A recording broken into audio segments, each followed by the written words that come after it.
I'll be speaking this morning about the silence of the Lamb. That's the topic for my sermon this morning. The silence of the Lamb.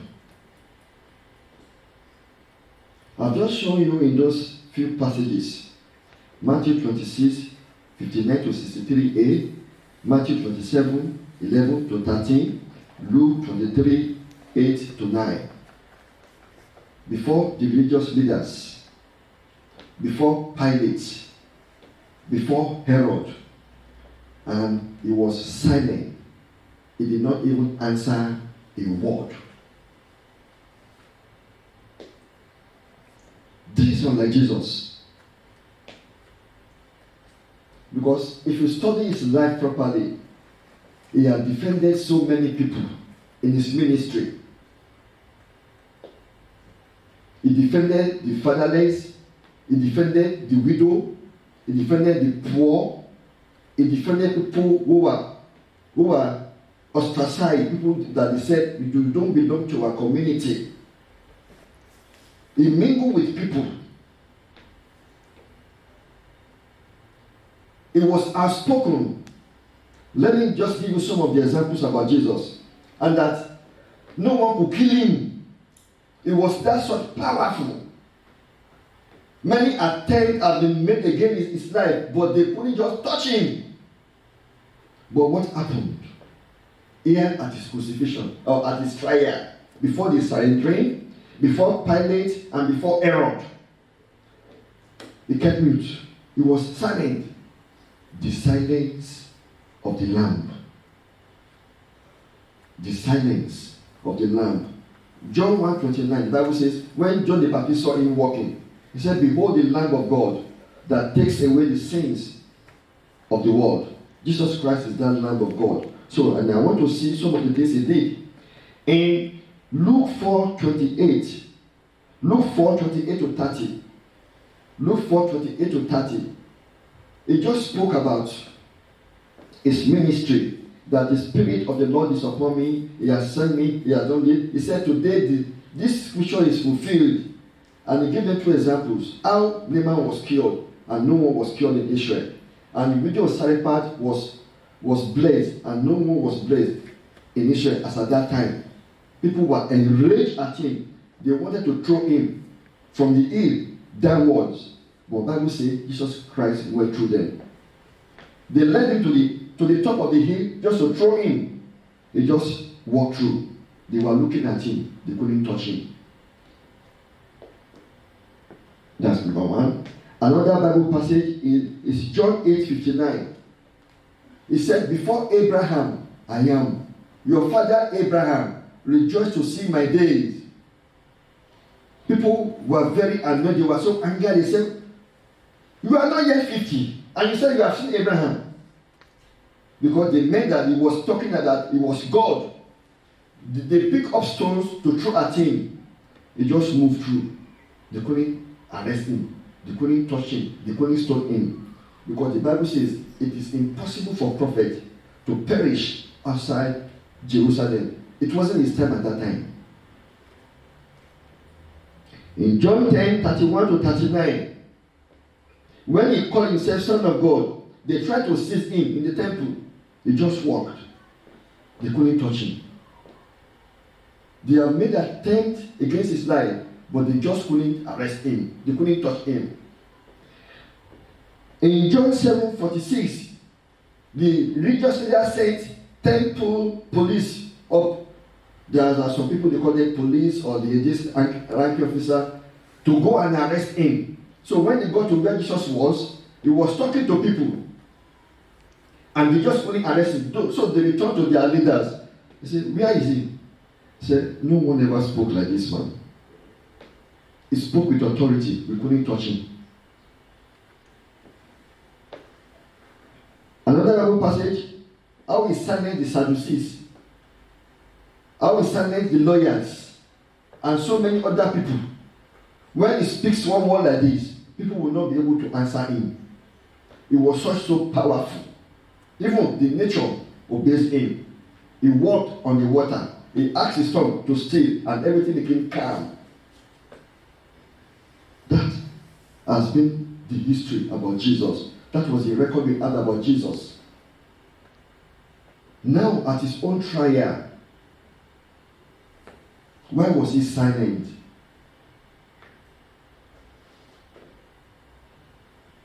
Why did he look as if he had no power? Why did he look as if he was weak?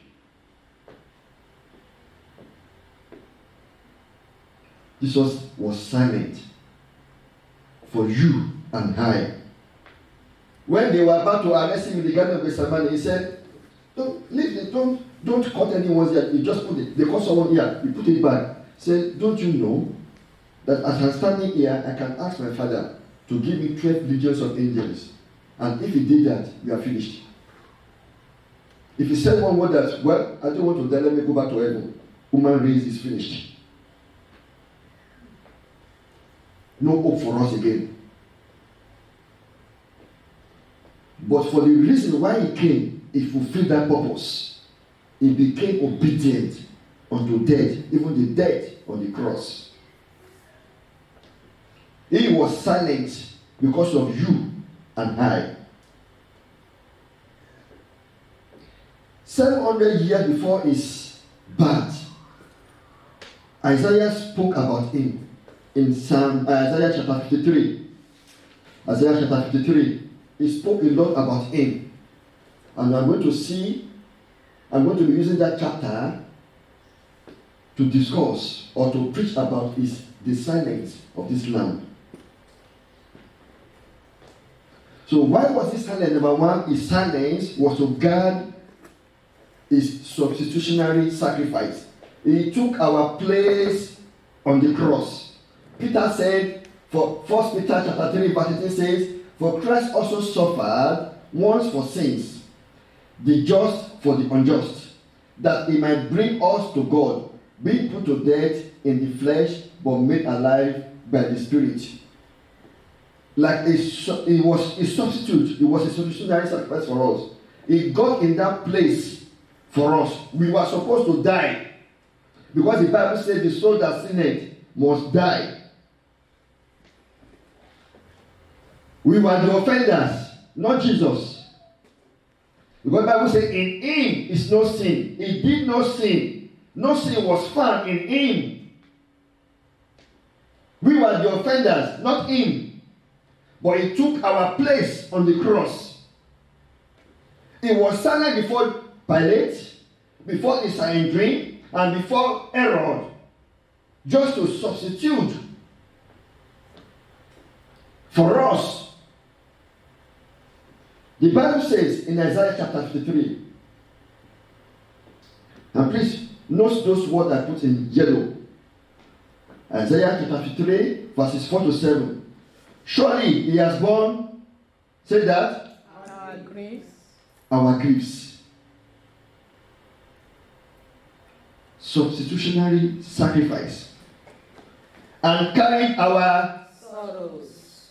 Yet we esteem him stricken, smitten by God and afflicted. But he was wounded for our Transgression. He was bruised for our Iniquity. The chastisement for our peace was upon him, and by his stripes we are healed.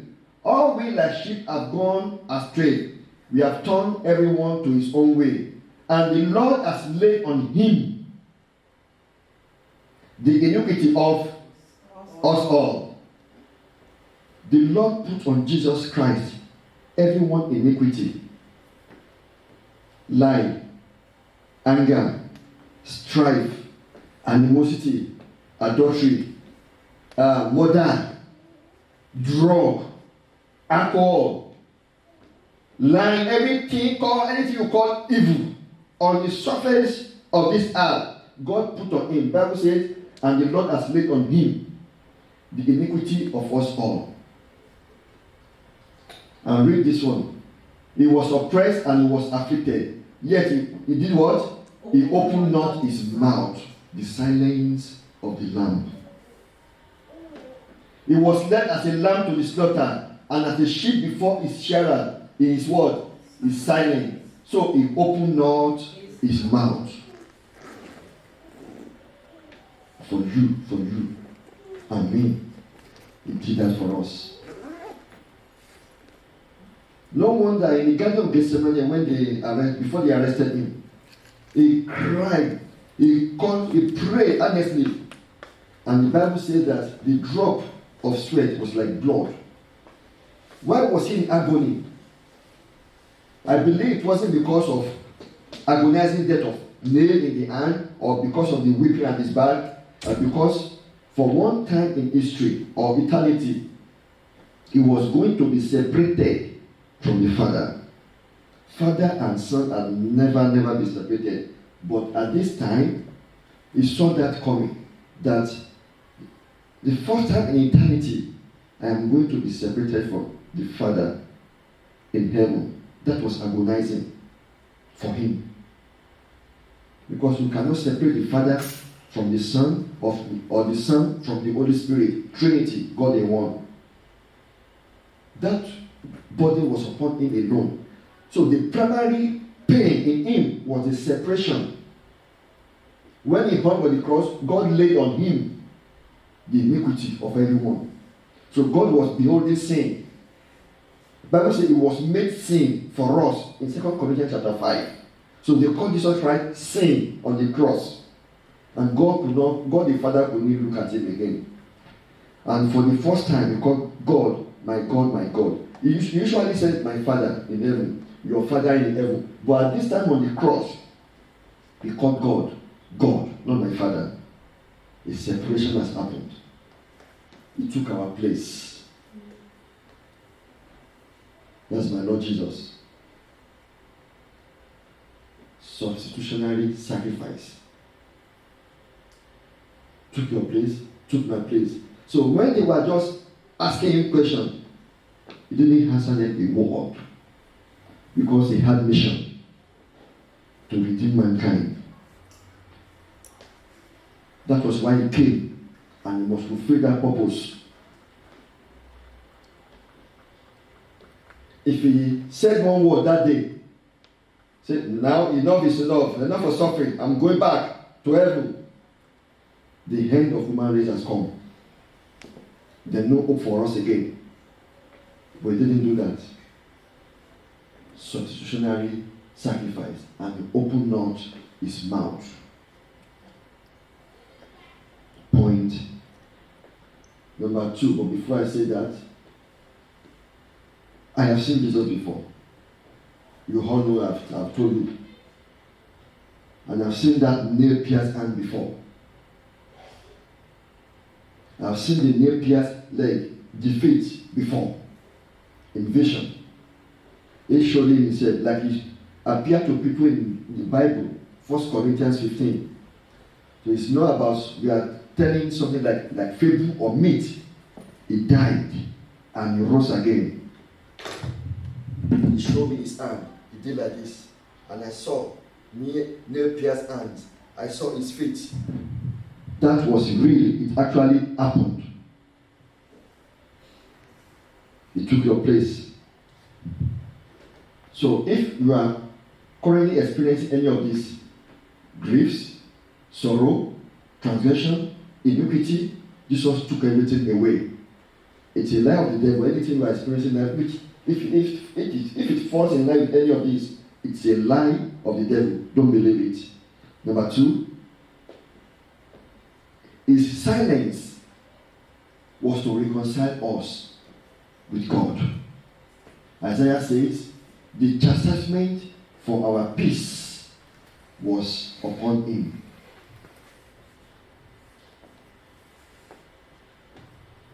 We were once all enemies of God. From Adam until Christ was born, all human beings were God's enemies. We were wretched and poor without hope. Actually, let me use the right word. We were condemned. Before Jesus Christ died on the cross, we were all condemned. why the Bible says in John 3:17 that for God did not send his Son to the world to destroy the world or to condemn the world, but he sent his Son so that through him the world might be saved. We were enemies, and through his death, the chastisement for our peace was upon him. So it was that man that stood that day as mediator between humanity and God.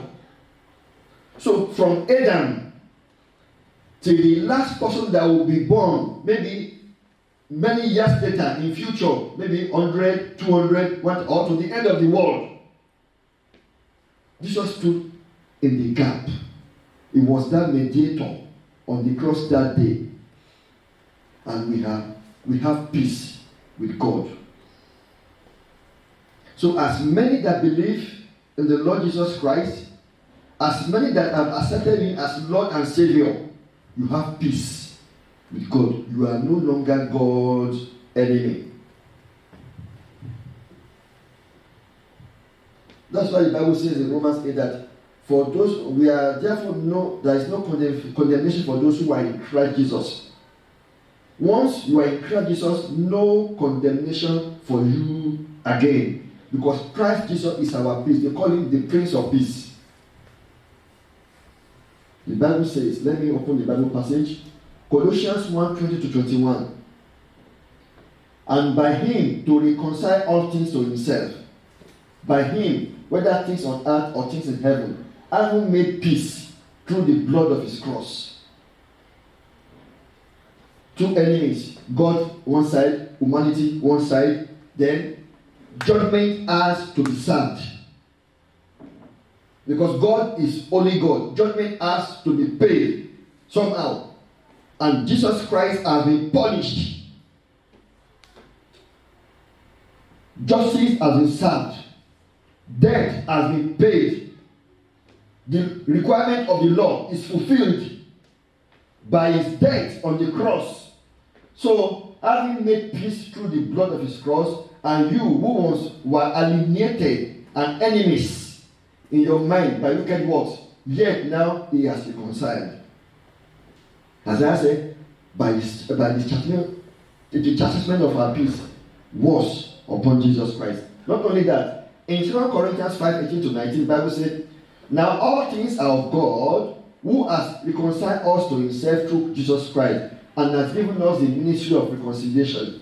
That is, that God was in Christ reconciling the world to himself, not imputing their trespasses to them, and has committed to us the word of reconciliation. Christ stood in the gap for us. So today, we are no longer God's enemies. Reconciliation has been made. You know, the way we were taught when we were young, God is fiery, God is powerful, God is a consuming fire. If you do any mistake now, God will just whack you, God will beat you down. It's a lie. If you are a child of God, God is no longer angry with you. Because the justice has been served. Jesus has paid the price. So it's no longer about you now, it's about Jesus Christ in you. But if you don't have Christ in your life, then you are in a big danger. If Christ is not your Lord and Savior, then you are in big trouble. For as many that come to him, the Bible says they will be saved. So here, Christ is now reconciliating. He's the mediator. Reconciliator is the mediator for us. He has been punished so that you will not be punished. The requirement of the law, the legal codes of the law, has been nailed to the cross, so you are free if you are in Christ Jesus. Number 3, his silence was to bring about his scourging for our healing. Isaiah said again, in Isaiah 53, 5c. And by his stripes we are healed. Do you know, according to Jewish custom and Roman Empire in those days, because nation of Israel was one of the kingdom conquered by the Roman Empire. And at this time, the Roman rules. So their law takes precedence over any other law. The Jewish people arrested Jesus because he called himself the Son of God.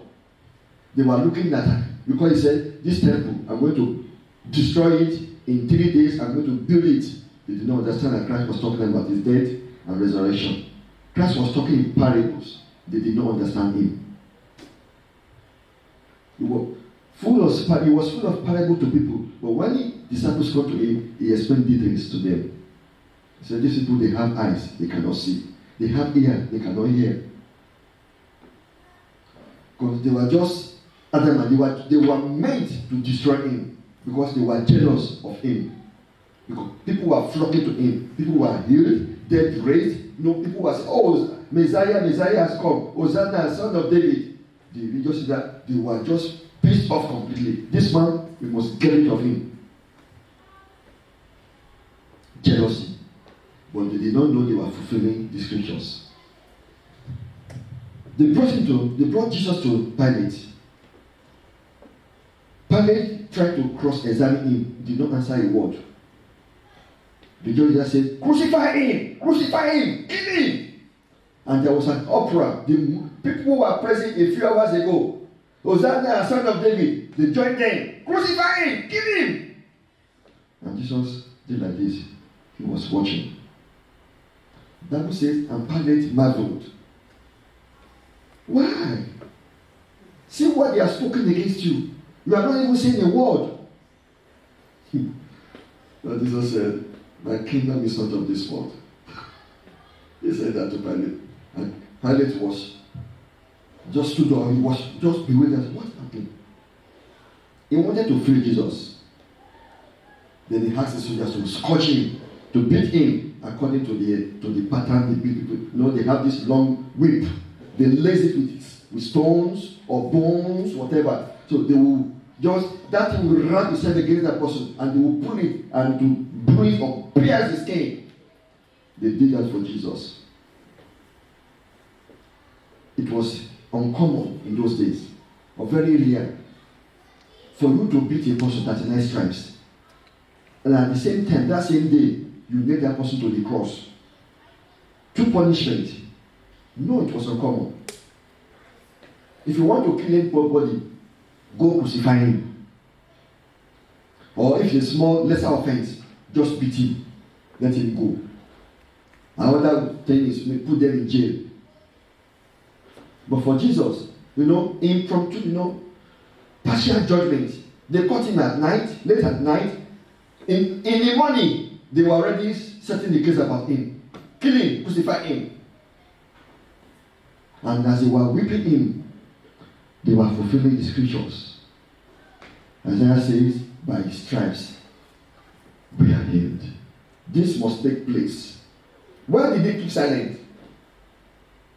The scriptures must be fulfilled. As they were whipping him, beating him, cancer taken out of the way. As they were beating him, tuberculosis taken out of the way. Fever taken out of the way. HIV taken out of the way. Arthritis taken out of the way. All these sicknesses and diseases taken out of the way. They were fulfilling the scripture. Jesus must keep quiet so that this must take place. And from that day, he was beaten. He died and rose till now. Record shows that generally in the world, health of the world has improved. Even the scientists, the medical researchers, they now have wisdom to tackle viruses, bacteria, and diseases. Look at the ravage this evil COVID-19 caused. So within a short period of time, within 1 year, they got vaccine. In the past, if you like Spanish flu, all this pandemic that happened in the past, in the 1700s, 1800s, or blah blah blah, it took months or years. I say months, years to get vaccine. Even smallpox killed so many people. But things are just getting better and better and better medically across the globe from the day Jesus Christ was beaten. He was taking everything out of the way, and the health of the world has improved. The scripture was asked to be fulfilled. He kept quiet. Let it be done. Why do you have to beat him first? Someone you know you are going to hang him on the cross, you beat him first. It has to be fulfilled. By his stripes, we are healed. So if you have any sickness in your body at this hour, as I'm speaking now, lay hold upon the promise of the Bible. This Easter season, this Easter Sunday, Jesus kept quiet to allow Pilate ask his soldiers to beat him. And as they were doing that, he was taking away your sickness and infirmities. It's done. Nothing can be added to this thing. It has been done and it's complete.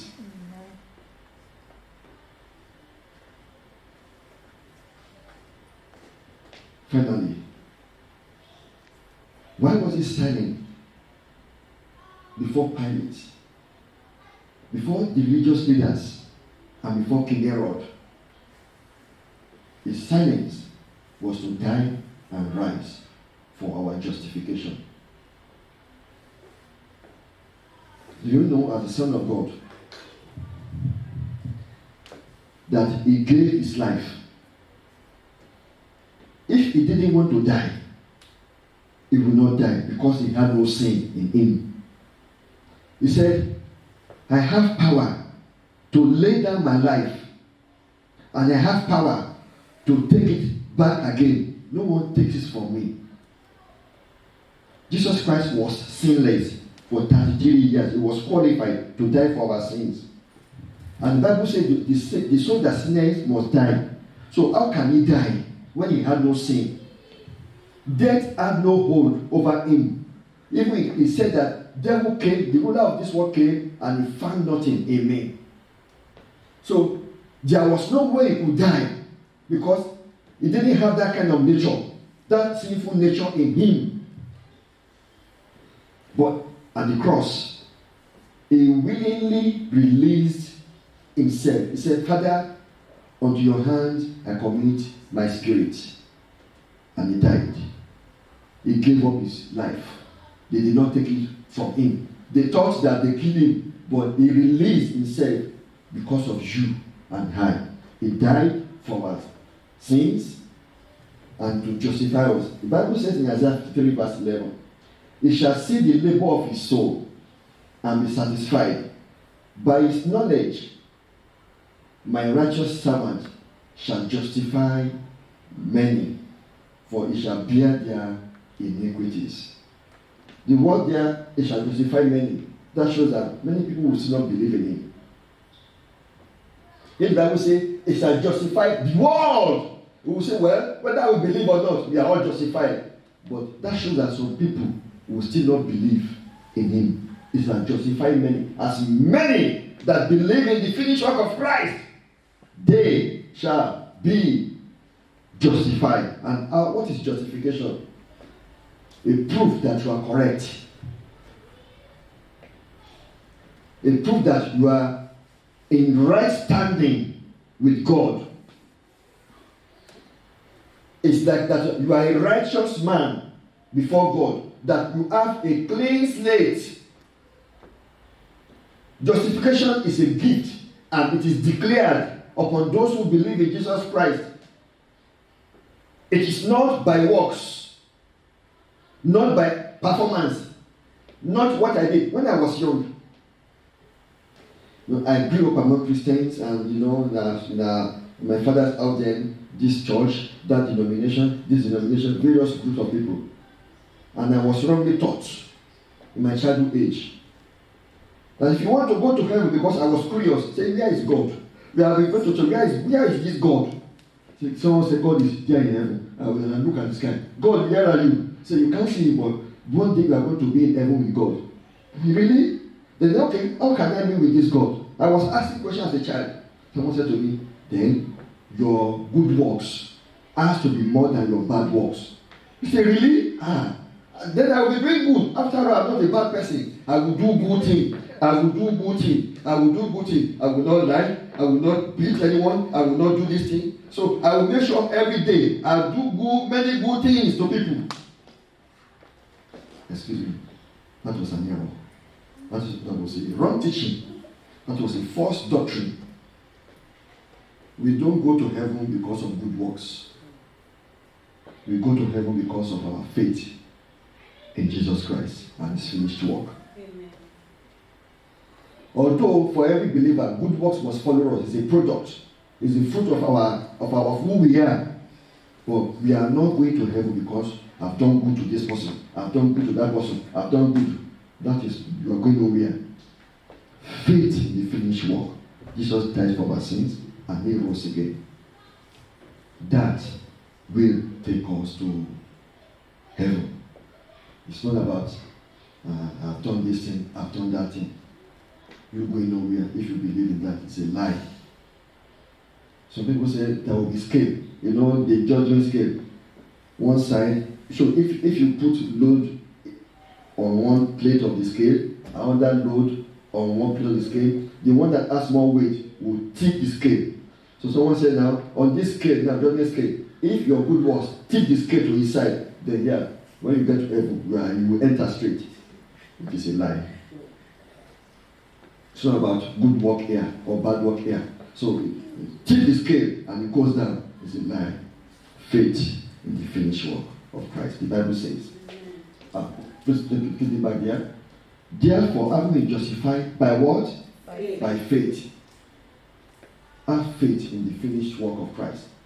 You are going to be justified immediately once you believe that He died for your sin, and you believe Jesus Christ, and you have accepted Him as your Lord and Savior. You will be justified by faith. Have faith with God through our Lord Jesus Christ, through whom also we have access by faith into this grace in which we stand, and rejoice in hope of the glory of God. Romans 5:9 says, much more then, having now been justified by His blood, we shall be saved from the wrath through Him. We are saved by His blood. When you believe in Him, we are justified. You are a righteous person. You have a clean state. It appears you have never sinned in your life before. That's the way God sees you.